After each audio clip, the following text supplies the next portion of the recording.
Hello, everybody, and welcome back to Words of Wisdom. And today's episode is one that I've wanted to actually do for a while, and it's about feedback. And it's not like like testimonials or stuff like that. It's the kind that I know for me used to make me like feel defensive, and the kind that I would have taken personally, but it's also the kind that over time has, completely changed my performance, my leadership and also my business. The reason that I want to run this is because I know that it can often be that crossroads that we face when, someone gives us feedback. Like, do we shrink or do we rise? So let's talk about that today.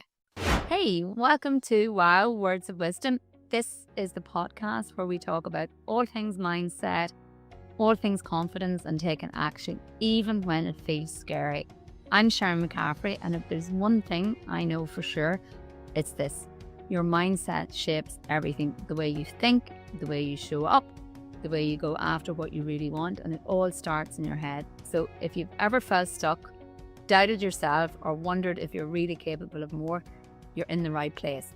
Each week, let's break through those mental blocks, shift your perspective, and start making things happen. The first thing I want to talk about is like why feedback feels like it can feel really personal, but it really isn't. And I remember early in my career, like especially in sales, you know, when I was getting feedback, like it felt that somebody was saying that you're not good enough.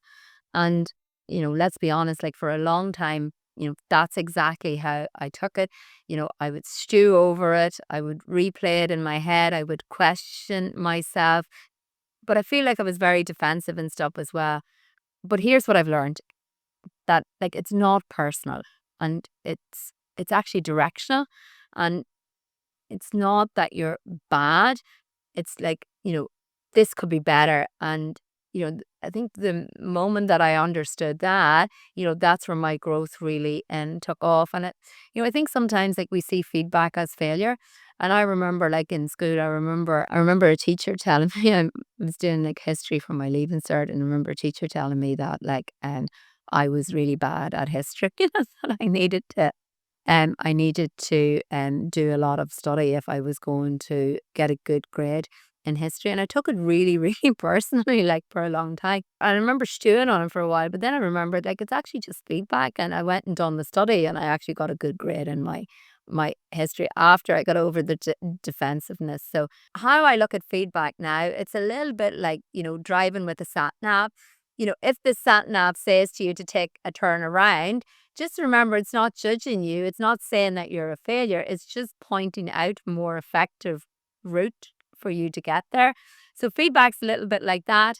It's maybe annoying in the moment, but it's trying to help you and get you where you actually want to go. So what does feedback actually do to your performance? So this is the science and mindset and bits. So here's the thing. Feedback actually activates our nervous system, and especially for women, because we are often socialized to be agreeable and, not to rock the boat. So if someone critiques us, it can trigger feelings of maybe shame or not enoughness, that we're not good enough. But from a performance perspective, good feedback actually gives your brain clarity. So it helps you to focus, it helps you to adjust, but it also helps you to grow. And if you think of an athlete, like they depend on feedback. Like if you look at football teams and stuff like that, they will watch back over their games and their opponents' games and stuff and get feedback. Why? Because they want to win. Like performers want notes. They don't care about being liked or not. They want to win, and want to be able to deliver. Think about it this way. Like imagine that you're playing darts in the dark. And that's what working with feedback is like. If you're not open to receiving feedback, it's like you're almost like throwing your energy and your efforts, but you're not sure if you're actually hitting the board. Feedback like turns the light on. So now you know where to aim. So here's the hard part then. Like it's like actually being open to feedback. And I know for me, I had to train myself to receive feedback. I always got in the defensive. I didn't like it because, like I said earlier, I felt that I was doing something wrong. And it really started for me with like checking my ego, because I began asking, is this about me or is it about what I can improve? Because most of the time it's actually the second one. So you need to learn to put your ego aside. And then the other thing, like, which was really me getting out of my comfort zone, I also learned to ask for it. And that's where it really changed everything. When you ask for feedback, you're actually taking the power back. You're no longer being judged. You're actually choosing to grow.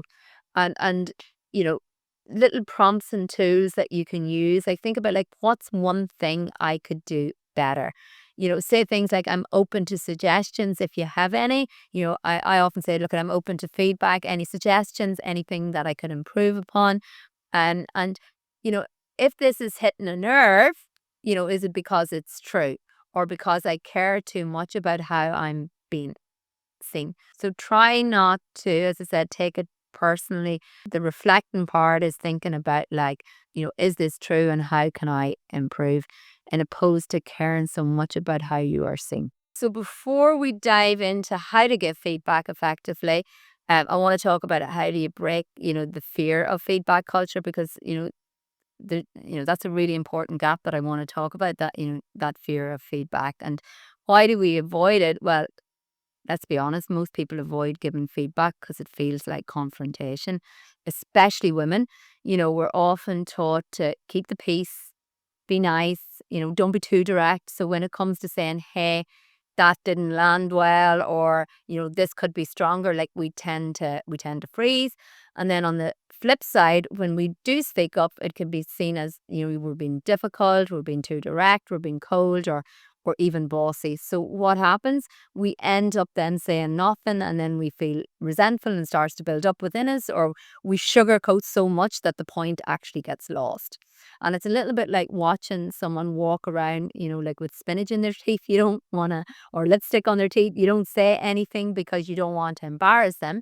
But then they go to 5 more meetings like that. And was it kinder to stay quiet, or would it have been kinder to gently say something, early on? And that's feedback culture. Are we creating a space where people want the mirror held up, or one where we all just politely ignore each other's blind spots? And especially for women in leadership, if you're a woman in business, and, I know you've probably, if you're anything like me, you've probably felt this, you're walking that line between being supportive and being taken seriously.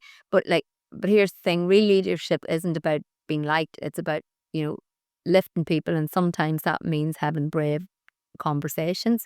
And, and that's how I try to think to myself. I don't go around trying to be liked, but I do want to be kind. So when you role model feedback done right, you don't just build better performers, you build trust, you build loyalty and real growth, and your team and your business and your relationships, they all get stronger when people feel safe enough to say the hard stuff and strong enough to hear it. So now that we've actually unpacked the fear around feedback, let's get into how to give it in a way that builds people up instead of actually shutting them down. If you're in business, or maybe you've got people working for you and stuff, it's important that you can give feedback effectively. And for me, like, the golden question is, like, when you're giving feedback, especially as women in business, ask yourself, am I trying to make them feel bad or make them better? And you may say, like, why would I try to make someone feel bad? It's not that you're deliberately trying to make someone feel bad, but because sometimes we can be frustrated, we give feedback out of frustration. But leadership is all about pulling someone up, not pulling them down. All right. So what you want to do, like, I suppose the little framework that I kind of use is, like, I start with the safety first. And what I mean by starting with the safety is explain. So, look at, I really appreciate, what you're doing here. I really appreciate the fact that you've done that. But then be specific. But one thing I noticed was this, and, maybe you need to think about, doing it that way. That might help. And then the next thing is, then you want to empower them. Like, don't embarrass them. And empowering them is things like, I know that you're actually capable. And that's why I wanted to share this with you. And then I always ask, at the end, I don't assume, I always ask, what's your take on that? How do you feel about that? So that I can understand, you know, I suppose, like how they're responding to the situation. So I think like, and you've probably all seen the memes and stuff online, like giving feedback is a little bit like adjusting someone's crown without letting the world see it was crooked. That's how we do it with kindness and power. And I always say like praise in public, criticize or critique in private. And then, the last part is understanding the feedback loops and how that impacts growth and leadership. Feedback like creates a loop. When you receive it well, you grow. When you give it well, others grow. And when that becomes the culture around you, whether it's your business, your team, your family, you will become unstoppable. So people then don't fear the feedback anymore if they understand that it's to help them to grow, because they trust that it's not an attack. It's an actual investment in their growth and in their future. The next time someone gives you feedback and your chest tightens a little bit, or like take a breath, I always say, like, I always watch out for the but. All right, because and I've caught myself at this like a lot over the years. Somebody giving me feedback now, yeah, but, and really it means that I'm on the defensive and I'm not listening. And when I'm giving feedback now to people too, I teach them about the but. So just take that deep breath. Ask yourself, are you about to say but? And then ask yourself, is this to hurt me or is it to help me?